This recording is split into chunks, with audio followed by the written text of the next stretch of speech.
توسا news میں اہم خبر سے آگاہ کیا جا رہا ہے۔ چند روز قبل قصبہ سوکڑ میں ہونے والے سانحے کے ملزمان اور سہولت کاروں کی عدم گرفتاری پر اہلیان سوکڑ نے بھائی موڑ کے مقام پر انڈس ہائی وے کو بلاک کر دیا، جس کے بعد گاڑیوں کی لمبی قطاریں دونوں جانب لگ گئیں۔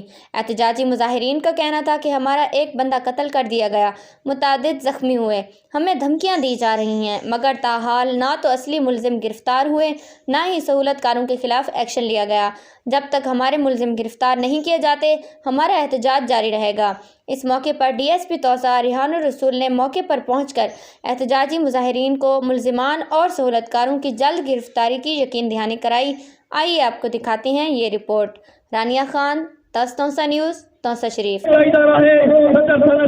پولیس نے اس ملزمان کے ساتھ مل کر ہمارا خون بہایا ہے۔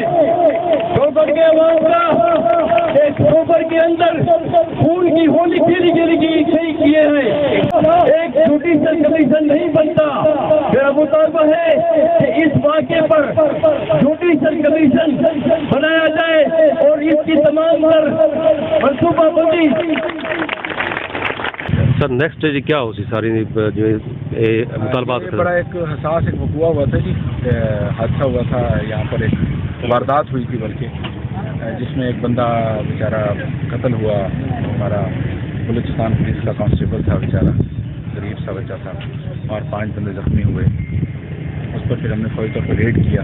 ریڈ کرنے پر ہم نے پھر 5 بندے پکڑ لیے جو ہمارے پاس سبق میں ہیں۔ باقیوں کے لیے ہم لگاتار ریڈ کر رہے ہیں، اور اس میں ان ڈکیتوں کے وہ جو بندے آئے تھے ان کے یہاں پر کچھ سہولت کار ہیں اس علاقے میں، اب ہم ان کو پکڑنے کی وہ کر رہے ہیں، فل کوشش کر رہے ہیں۔ انشاءاللہ اللہ ہمیں کامیابی دے گا، اور مین ملزم بھی پکڑیں گے انشاءاللہ، اور وہ سہولت کار بھی پکڑیں گے، چھوڑیں گے کسی کو نہیں انشاءاللہ۔